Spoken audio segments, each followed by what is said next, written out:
We'll talk to Gerald about that in a few minutes. But first, I got something a couple of hours ago from Gerald Celente's office, the TrendsJournal, and it is a wonderful thing to read. The little guy, at least the guy on the outside, that's us, in this case it's Gerald, has thrown a mighty big rock at the giant and hit him right between the eyes. The headline is simple. Trend forecaster Celente forces Google to take down imposter sites.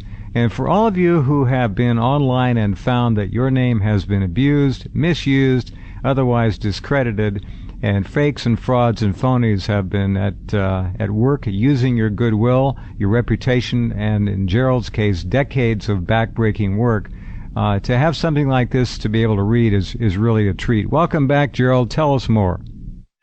Well, for well over a year, myself and my attorneys have been contacting Google and telling them that people are putting up websites, blog spots, that are websites.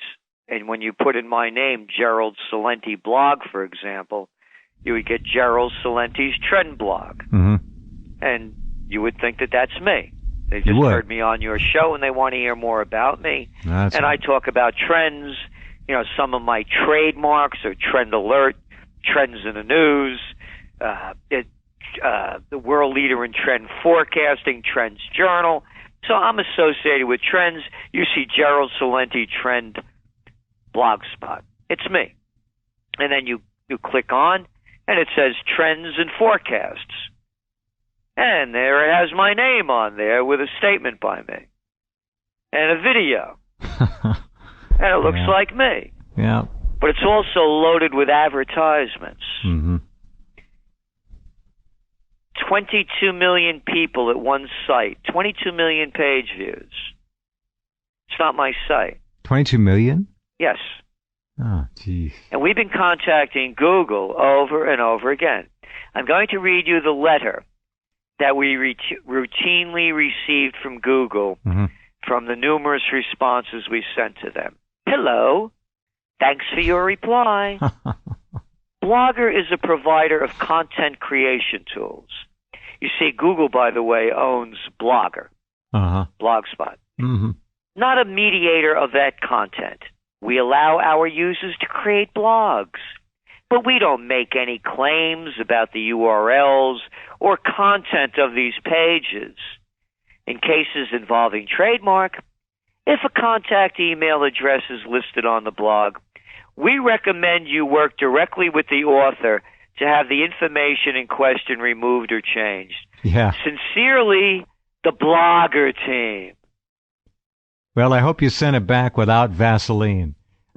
These people are scum. The same thing has happened to me, and probably a lot of you listening are well familiar with other cases like this. This is so outrageous, Gerald. It's stealing your heart and soul, your work, your being, your energy, your essence. It's stealing it. It's theft. And these people are telling you, oh, well, you really ought to call the criminals stealing your name and your work and who we can't find. That's right. Who we can't find, that has all these phony addresses that we spend tens of thousands. That's right. This has cost me already. This has all cost me already. I could have hired two people for what this has cost me already in legal fees. I understand. I'm right there. So now here's what goes on. So now we go to court. The first time. Now this is in the U.S. District Court in New York City.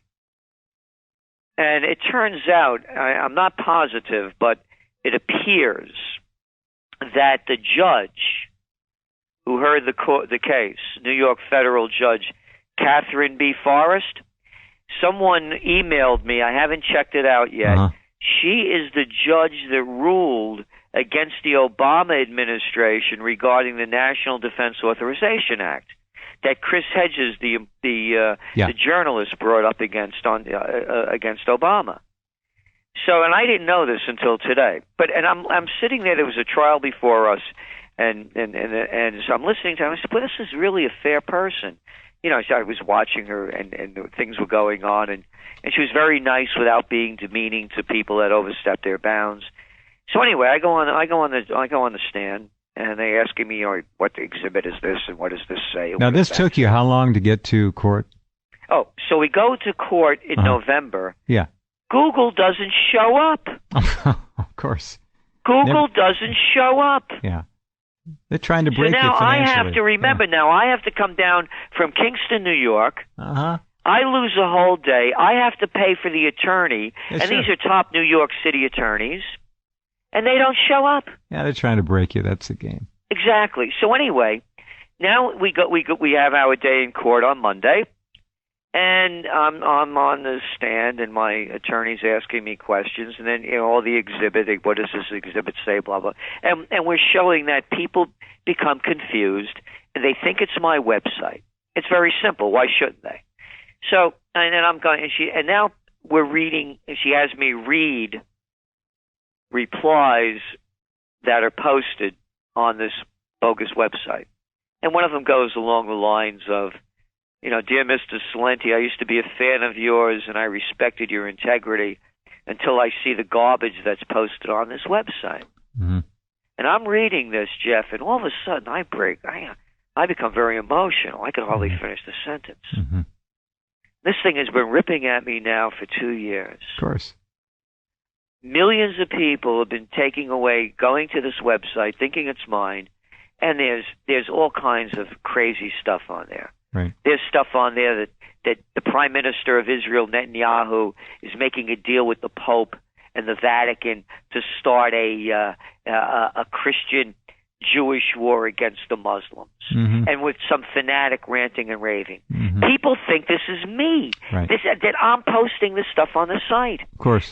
So now, Google, from what I heard from listening to the trial and afterwards, the discussions, this is Google, what they have to say, is that, first of all, there's this level of arrogance. We're Google. When we ask, why wouldn't you not respond to our attorney's letters? And it's just, in its essence, we're Google. We get these things all the time. We don't have time to bother with you. And then they say, and they said this in the court, that this is a First Amendment issue. Right. And then this guy actually said the words to the effect to my attorney afterwards that, and Google takes, a broad, it looks at the First Amendment has a broad interpretation of the First Amendment. Oh, and I said to myself, and I didn't say a word, I'm saying to myself, oh, Google has a broad interpretation of the First Amendment? Well, I know you own the Internet, and now you own the Constitution. This is not a First Amendment issue. It's a trademark violation.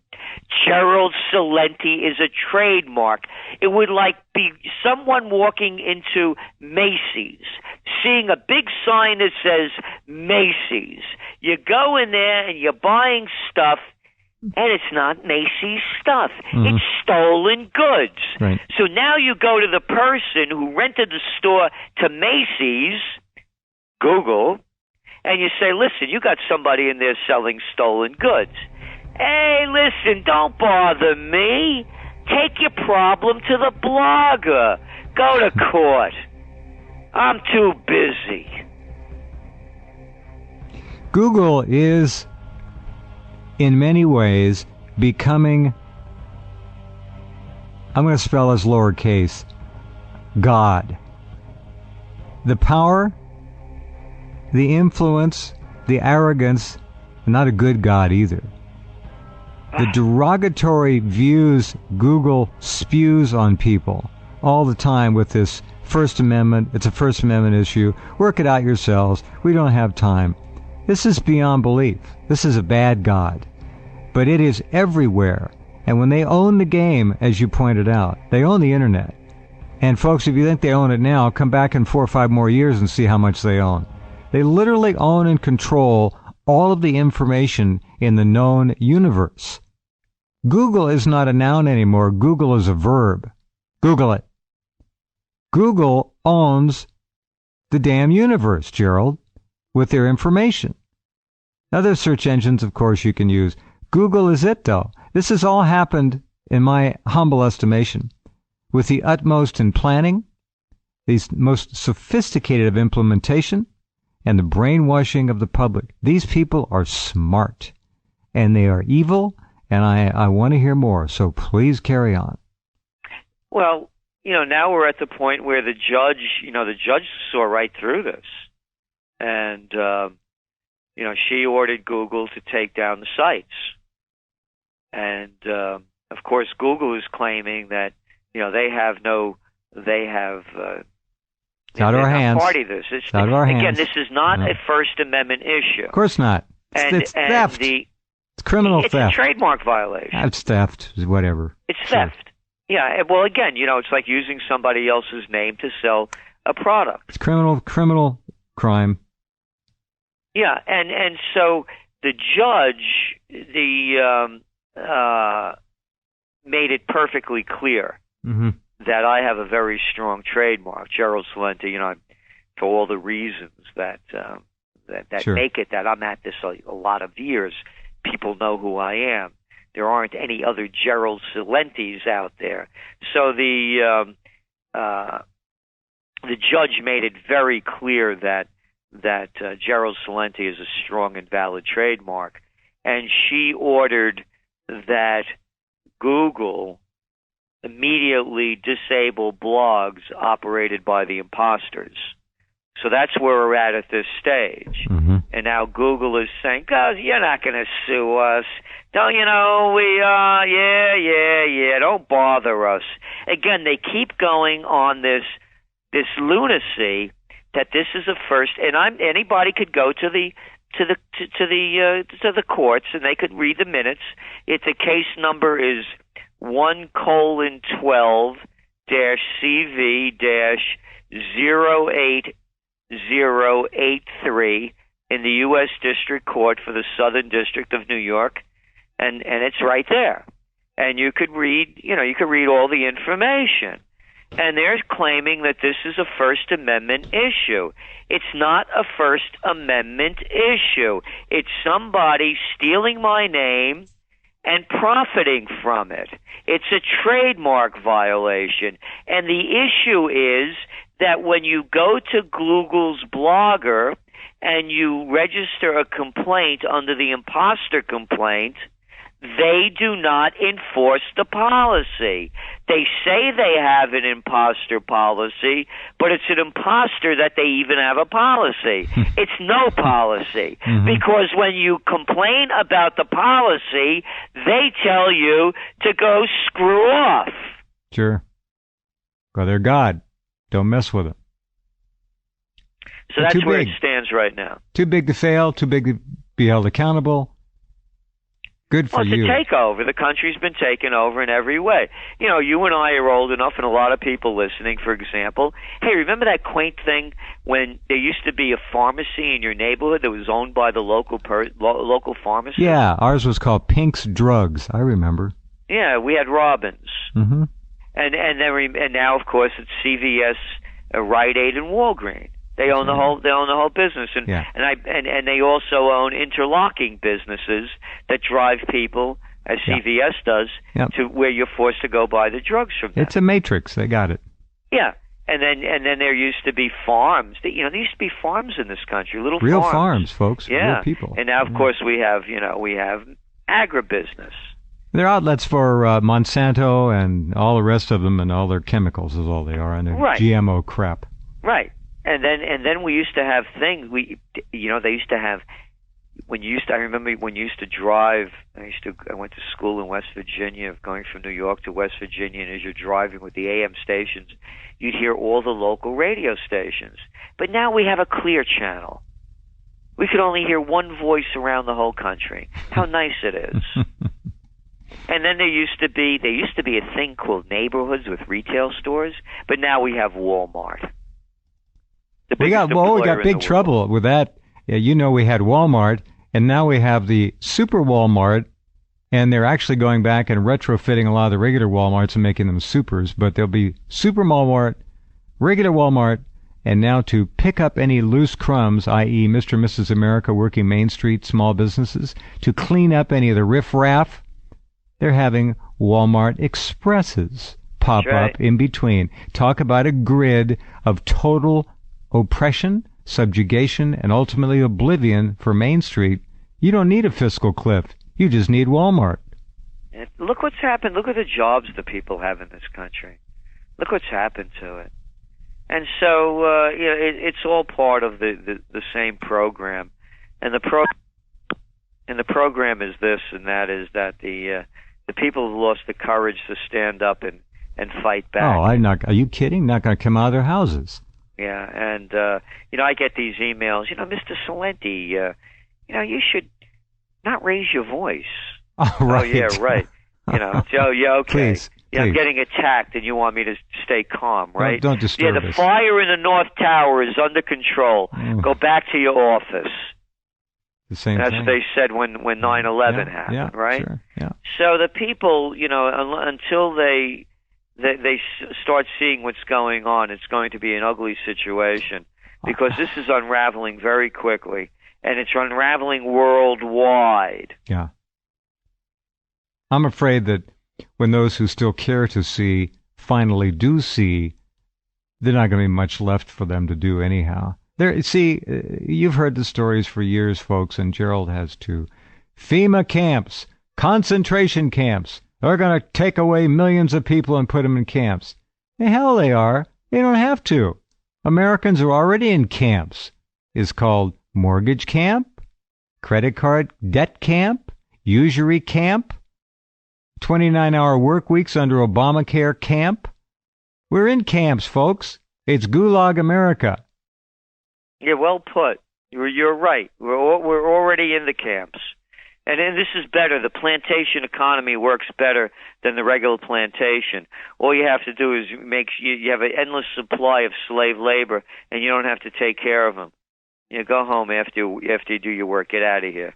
Exactly. And that's what the country's become. Yeah, exactly. And what's very interesting, too, is that the whole new generations have no reference points to what it used to be. They don't know what we're talking about. You're right, and I've tried to make this point. They don't understand our values. We might as well be speaking Chinese to them. They don't understand our basic parameters of being a functional unit in society. They're floating riffraff. They're idiots. They're consuming droids. All they do is bounce around like a pinball up against every possible kind of sensory input that Madison Avenue advertising, Pavlovian drooling scientist experts can crank out there. Consuming idiots. That's all most of the sheep are now become. Nothing more. No, you're right. Yep. I hate to say it. And it just keeps, it just keeps getting worse. They're not proactive, Gerald. That word is really dead now for the most part. They are nothing but reactive consumers.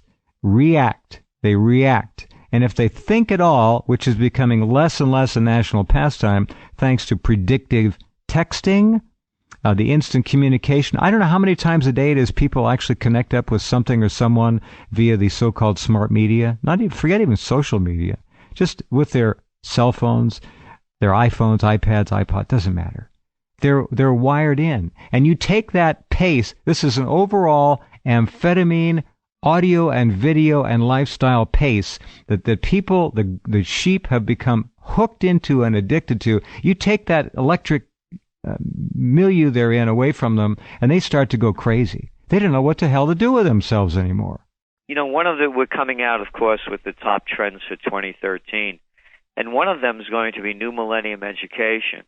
And again, you know how the way we work. We don't take sides on issues. We just call them the way they are. The way they are. But one of the ones that we're looking at very deeply, and it has to do with all of what you're saying, is New Millennium Education. For better or for worse, this is what's happening. All the things that you described. So there's going to be a new learning paradigm to deal with this. And the people that understand this are going to be on the forefront of a very big trend. Yeah, indeed. All right, we'll be right back. with Gerald Celente, and the story we're alluding to is right up at the top of Rense.com headlines. Read it. Trend forecaster Celente forces Google to take down imposter sites. Good news for a change. I'll be right back.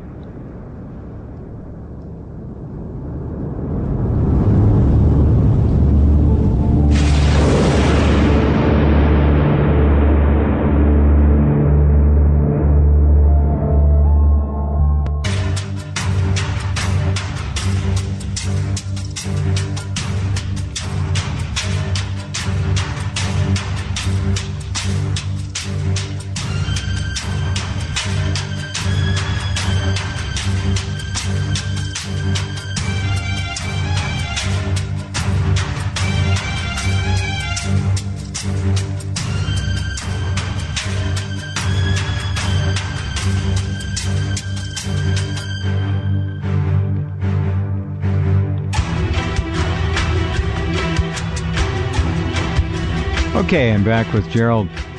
There is a lot going on out there, as all of you know.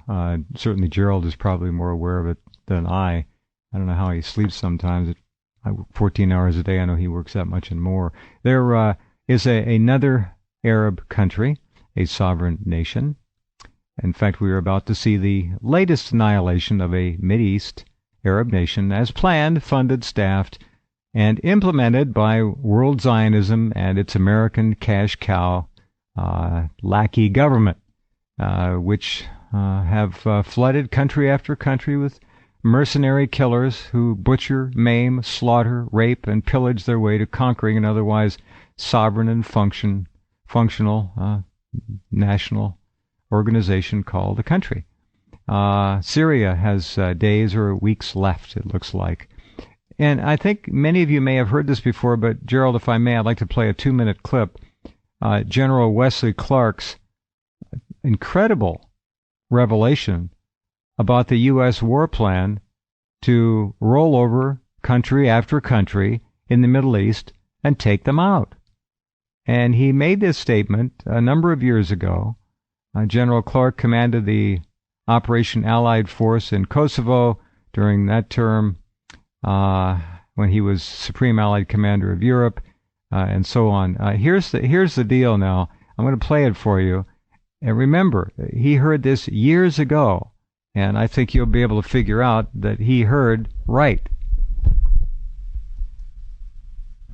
About 10 days after 9/11, I went through the Pentagon and I saw Secretary Rumsfeld and Deputy Secretary Wolfowitz. I went downstairs just to say hello to some of the people on the Joint Staff who used to work for me, and one of the generals called me in. He said, "Sir, you got to come in. You got to come in and talk to me a second." I said, "Well, you're too busy." He said, "No."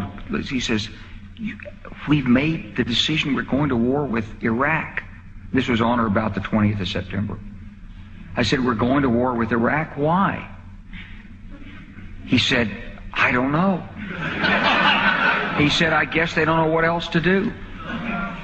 So I said, "Well, did they find some information connecting Saddam to Al-Qaeda?" He said, No. He says, "There's nothing new that way. They've just made the decision to go to war with Iraq." He said, "I guess it's like we don't know what to do about terrorists, but we got a good military and we can take down governments." And he said, "I guess if the only tool you have is a hammer, every problem has to look like a nail." So I came back to see him a few weeks later, and by that time we were bombing in Afghanistan. I said, "Are we still going to war with Iraq?" And he said, "Oh, it's worse than that." He said, he reached over on his desk, he picked up a piece of paper, and he said, I just got this down from upstairs, meaning the Secretary of Defense's office today, and he said, "This is a memo that describes how we're going to take out 7 countries in 5 years, starting with Iraq and then Syria, Lebanon, Libya, Somalia, Sudan, and finishing off Iran." Well, I ask you, ladies and gentlemen, did General Clark get good information? You bet he did. It's been the plan for years. As I've said, and as Gerald has said, very little, if anything, is left to chance anymore. It's all planned. It's all thought out. They've got supercomputer models. They know exactly what to expect. They can input all kinds of data, and I'll bet they come out plus or minus 1 or 2% with the actual result of what that data would in fact endeavor to accomplish or achieve. And that's what they're doing. You know, it struck me in listening to that, two things. How the audience laughed. Oh, yeah. That's Americans' humor. You're right. Ha ha. Death, killing. Ha ha. And his delivery. It wasn't a delivery of, look what's going on. Oh, no. Look what they're doing. No, he was shocked. Another one of these generals that never go out and fight, that send other people to go fight. Like that little guy. Well, what happened to him? The guy that the New York Times used to say had the Boy Scout charm. What was his name? Petraeus?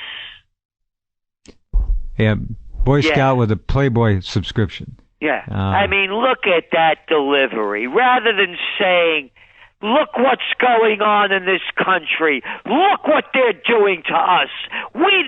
No. No, oh, my. It was... Oh, don't raise your voice, Celente. Don't get angry. Talk like one of the white shoe boys. He was mocking it up as if he was shocked. This was a very, very flippant delivery, and you're right. Exactly. Disgusting. Yeah.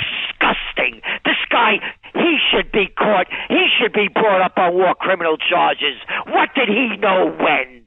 Now, they had to put him out with an M16 and some combat boots. And then you know what they do? Then I get back. Mr. Celente, I served my country in Vietnam. You didn't serve your country. You served the needs of psychopaths. Yeah.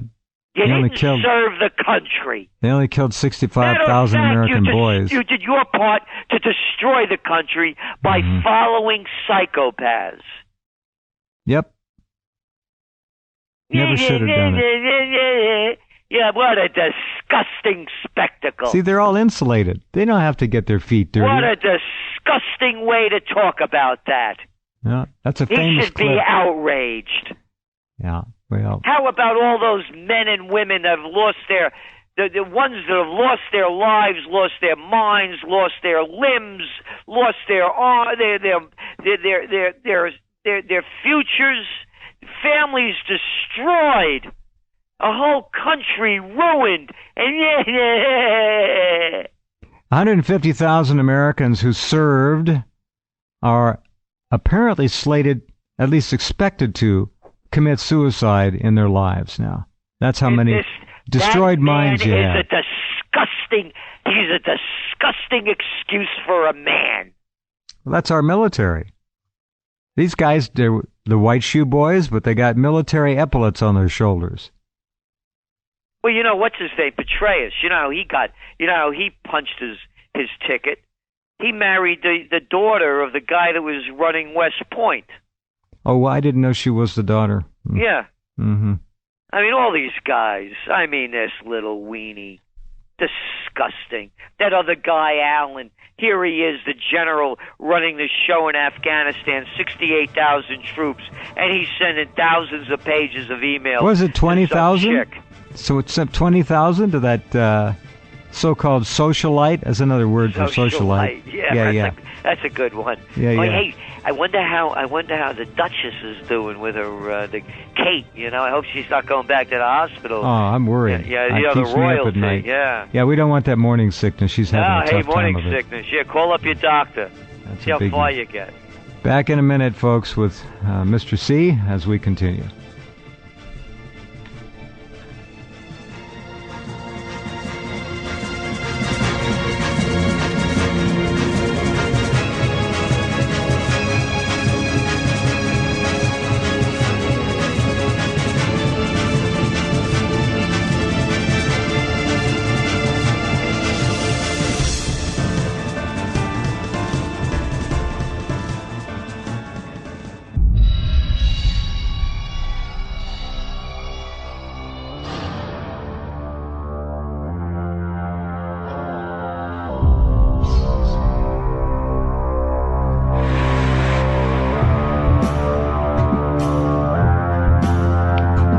Welcome back. Talking to Gerald Celente. The larger point here I want to keep hammering on is that All of this is a plan. You heard the general in his wimpy way, flippantly tossing it out. It was the plan. It is the plan. Syria is gone. It's over. There have already been 50,000 people slaughtered. They're all collaterals. They're all civilians for the most part. Next, Iran. We'll see 80 million people. A real bona fide military contender in the area to take care of itself. We'll find out. We're seeing the same damn things we saw in Iraq, then Libya, and now in Syria. The same statements, the same syntax, the same gambits, WMD, chem weapons, all the usual crap. I'm amazed that Assad has lasted as long as he had, quite frankly. Okay, I don't know where we want to go with this, Gerald. There's so much to talk about. I'll let you take the lead and kind of follow along. Where do you want to go next? Well, in staying what you were just talking about with the wars, in 2000, you remember Romney when he delivered his speech about what his foreign policy initiative was going to be. He did it at VMI, Virginia Military Institute. In 2000, I was brought down by VMI to speak about New Millennium Warfare. I had written Trends 2000 a few years earlier and detailed what New Millennium Warfare would be. Following my presentation, top generals and so-called experts were going to discuss what I had talked about. I was the keynote speaker. Among them, General Anthony Zinni. I have a nice little letter from him from when we met that day. The reason I'm mentioning this is that people think these wars, for instance, what's going on in Syria. Oh, Syria. They don't realize that these are heavy metropolitan areas. It's like going to New York City. These are sophisticated areas of people. And they think of, these Arabs, What do they know? What they don't know is that the first great war of the 21st century, as I said, has begun. And you've heard that expression. And particularly when you listen to a guy like Wesley Clark and see what lack of men they are and what a lack of brains they have. And I say this, and I'll say it right to their face. You guys haven't won a war since World War II. Not the truth. So, I forgot about Grenada and Panama. Excuse me. Biggies, yeah. Yeah, right. Biggies. That the empire of Grenada. Main events, right. Yeah. So the term that generals keep fighting the last war. What the people don't realize, and they have absolutely no concern about, is that as the United States continues to get involved in all of these wars, as we used to say in the Bronx, payback's a bitch. And the payback is going to be New Millennium Warfare. It's going to be dirty bombs. You read my book, Trends 2000, that I wrote in 1996. It was published in 97. I front-loaded it with the breakup of the former Soviet Union. And all of the weapons of mass destruction, all of the suitcase-sized nukes, all of their armaments that were being sold on the black market. The world is awash with this. And even more than that, the scientists that designed and built those things went on the black market too and were picked up by any country that could afford them. Exactly. So now, if you were Assad and you know that they were going to try to kill you, and you figure, hey, they're going to get me, there's no way I'm going to stop this thing. You think you're going to try to do something that's going to screw up the other guy? So now you just look at what happened to New York and the metropolitan area, like New Jersey, after Hurricane Sandy. Right. Imagine a dirty bomb going off in New York. Imagine a suitcase-sized nuke exploding in Atlanta. Imagine biological warfare in San Francisco. The entire nation collapses. What you have are a bunch of psychopaths and sociopaths. They have names. They have names. their prime ministers, their presidents, and their chancellors. Exactly. That have started all of these losing wars before and are starting losing ones now. This is going to get out of hand. If this continues in the trend line it's going, forget about investing in gold and silver, being a prepper. Life is going to turn to hell. And if this isn't stopped quickly, that's the direction it's going in. Because they're going to pick on the wrong country. And the wrong country, by the way, and getting Libya out of the way and getting Syria out of the way is the path to getting Iran out of the way. Everyone knows this. But Iran is 70 million strong. These are the Persians. They've been around a long time, and they're not going anywhere quick. So what if they have cells in the United States? Well, if they don't, they're dumber than rocks. Exactly. And so what I am most concerned about, and what the top trend of 2013 is going to be, is peace. Because if we don't have it, we're gone. And, people talk about peace. I'm not talking about, I love this thing. I'm not far from Woodstock over here in Kingston, New York. And when the Iraq War and the Afghan War, women in black in silent protest. Oh, yeah, that's going to get you real far, Mm-hmm. How about homing for peace? That was another big one. Home peace. Yeah, it doesn't work like that. It doesn't work like that. So I've come up with a solution. Okay. I could bring peace on Earth. I know how to do it. And we're going to be writing about it in the TrendsJournal. And briefly, I'll tell you how it works. If you're going to call, like I hear Obama calling out Assad must go, right? You've heard this. Right. He said, Gaddafi must go. Before that, Hussein must go. Anyway. Right. No, with Bush. They're all the new Hitlers, every one of them. Right. He must go. As a guy that's a close combat martial artist, so I had my own school for many years, black belt trainer. If you're going to call him out, take him out. Or get out. So, Junior, if you're going to shoot your mouth off that Assad has to go over there and take him out. And now what we do is we have, on pay-per-view, the world leader face-off fight to the finish. Perfect. Cage fight. And I'm not joking about this.